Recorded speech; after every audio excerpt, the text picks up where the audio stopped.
Welcome to Dragonmount, the Wheel of Time podcast. I'm Kathy Campbell. I'm Rajiv Moté. And I'm Maureen Carr. We are so excited to introduce you to this podcast. We will be doing an episode-by-episode breakdown of the new Wheel of Time show that's coming out on Amazon Prime Video. It premieres November 19th, 2021.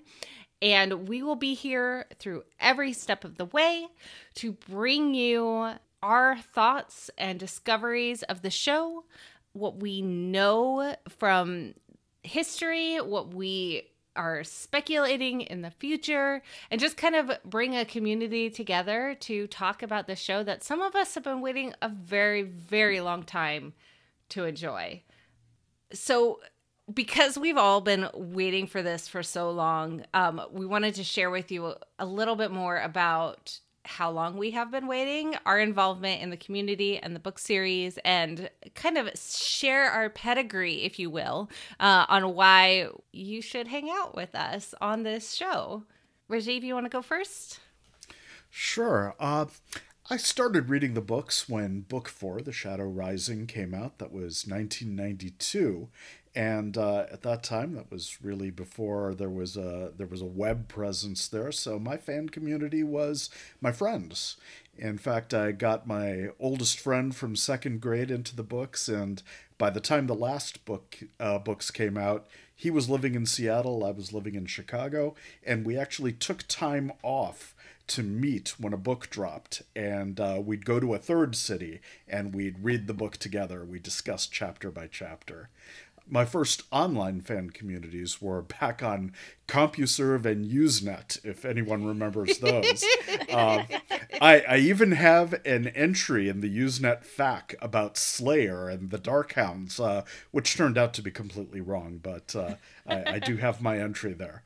I did show up at DragonCon in Atlanta during the Knife of Dreams pre-release tour, and I walked away with third place in the trivia contest, and I think I could have won it. I had a shot, but the finals were the next day, and I'd already booked my plane ticket home. So I did lurk on Dragonmount for years, and then Jason Denzel made a call for content writers, knowing that the show was going to renew a lot of interest. So now I'm a columnist for something I've loved for decades, and it feels great.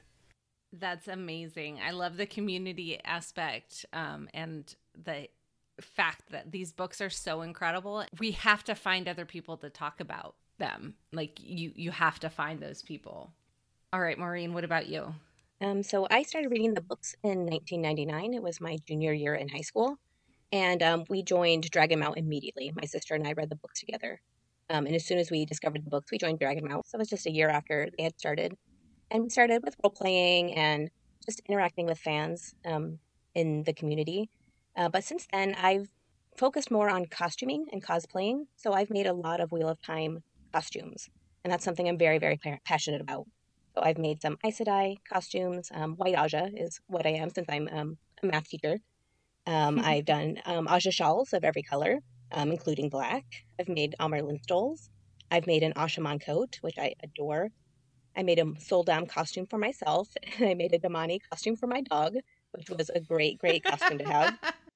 And then I've also made a warder's cloak. So I'm really excited to see what other costumes I can keep making. How did you do a warder's cloak? Oh, you use it's a type of cotton called Baltic, I think is what it's called. And it's just has lots of different colors in it. So it's like browns and greens and floral. And so it looks pretty color shifting. Like fancy camouflage. Sorta, yeah.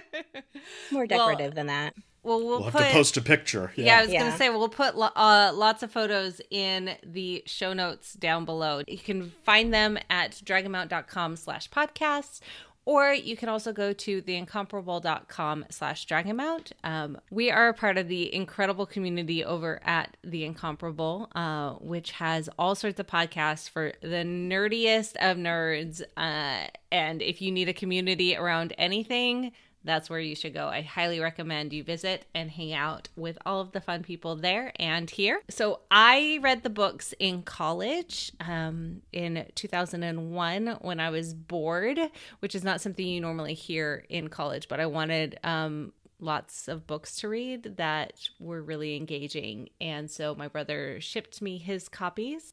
And within a couple of months, I had looked around for an online community. I bounced off Dragonmount fairly quickly, unfortunately, because it was a little too role play for me, which is fine. No shame. But I found tarvalon.net after that. And from there, I found my community. I found my husband through there. We have a child who was born in 2009, whose name is Avienda. So this series is obviously very deeply rooted in more than just my online life. When Crossroads of Twilight came out in 2003, I went to a signing in San Jose and asked a very complicated question about gateways and balefire, and was told by the creator himself, young lady, you need to go have an affair with a man, woman, or German Shepherd. Either way, you need to get a life. And since then, I've kind of mentally been dog girl in my head. And that little bit of fandom joy is something that I lean into in my heart deeply. So Amazon, when you listen to this, I would love to have a cameo with a German Shepherd. I hear Sarah Nakamura has a German Shepherd. I'm just saying, think it would be great. Little bit of, content in the back. That's all I need. That's it. That's all I want.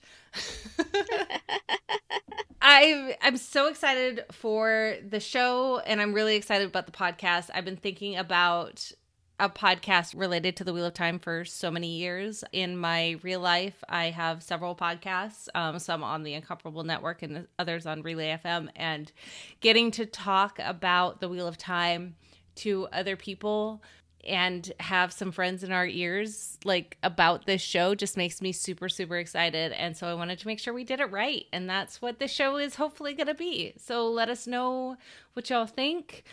We want to hear your thoughts and feelings and emotions about the show and about what you're thinking. So feel free to reach out to us on any of the social medias. And speaking of, us, Maureen, why don't you tell us a little bit about Dragonmount.com? It was founded in 1998 by fantasy author Jason Denzel. It began as a place for Jason to work on a 3D animated project based on the Dragonmount prologue. This led to a cease and desist letter from Robert Jordan. From there, the two became pen pals and eventually friends. Dragonmount became the online host for Robert Jordan's personal blog. If you're interested in reading it, it can still be found on Dragonmount today. Dragonmount also offers the latest franchise news, book summaries, episode recaps, a monthly newsletter, forums, online clubs, and a large social media presence. We also have a Patreon, where backers receive insight and history not found anywhere else, along with opportunities to engage with notable people in the community. And now that we've gotten a little bit of the history out of the way, I would love to know kind of your favorite character. Well, definitely Perrin's my guy. He's the guy I identify the most with. He's steady, he's solid, he's a little slow to act, but when he decides, he commits all the way. But really, I love all of the characters. And, I really came to love Nynaeve. Her character arc across the whole epic is just so satisfying. And while so many fantasy heroes strive to rise to their potential, the hero's journey, she's a heroine who simply needed a wide enough field in which to flex. Mm-hmm. And I just love watching her do that. Amazing. Yeah. My favorite character is also Nynaeve. I know you said yours was Perrin, but Nynaeve, I just identified with her as I was reading the books, which is odd because I was about the age of Egwene. But as an older sister, reading it with my younger sister, I think I identified with Nynaeve and my sister identified with Egwene. So we had that kind of, she loves Egwene's storyline and I love Nynaeve's storyline. So I just, again, like Rajiv said, I adore how she grows over the books. But one thing I'm super excited about with the show is the costumes. They look amazing so far. So I cannot wait to see how we can start creating cosplay characters and cosplay outfits based on the TV show's costumes. Nynaeve is definitely top 3. And of course, I love Avienda as well. not just because I named my child that.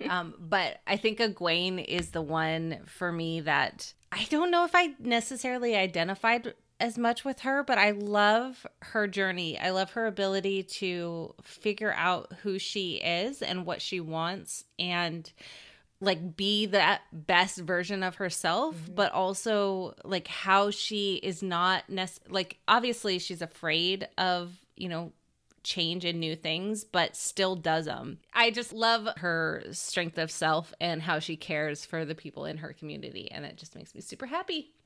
Egwene is wonderful, and for a little bonus, if anyone has read the children's editions of the book, the Eye of the World is cut into two halves, and the first one is From the Two Rivers, which has a bonus chapter with Egwene at like the age of 9 or something like that, and it talks about her wanting to be the best water carrier ever, and that's just, without spoiling anything, whatever venues you plop her into, she's going to try and be the best. And that's what's so compelling about that character. Yes.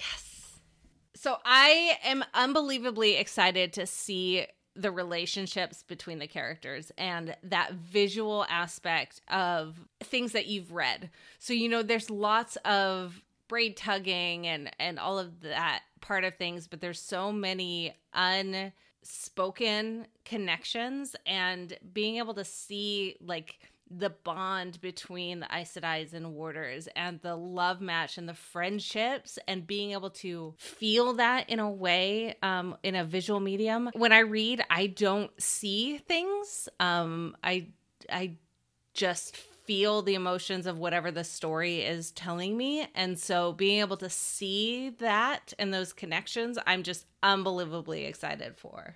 For me, this is another turning of the wheel.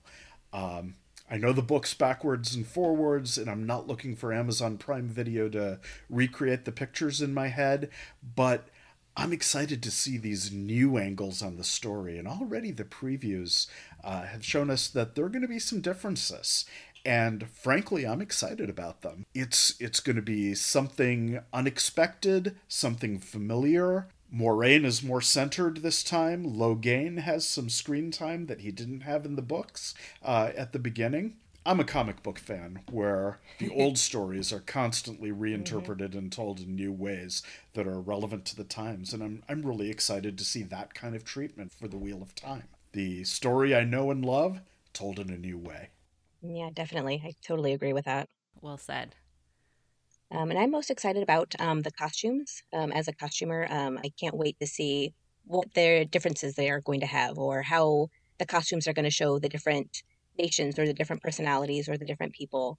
And so I'm really looking forward to being able to produce costumes based on the TV shows, characters, and just the different angles we'll have as far as that goes. I can't wait to see what you create. Your costumes are always absolutely phenomenal, and I just know you're going to do it such justice. Yeah, I'm so excited. Yes, I love it. So we are so excited for you to be here with us on this journey. Let us know what you think. Let us know your history. You can find us on Dragonmount.com. All of our social media accounts are at Dragonmount, with the exception of Instagram. We have a fancy little underscore at the end of it. If you own Dragonmount on Instagram, let us know so we can have that back. That being said, tune in next time for a real episode. Y'all will have seen the first episode of the show. It's happening. It's real. It's finally real. It's real. Oh my gosh, November is here. It finally has happened. So thank you for joining us, and we'll talk to you next time.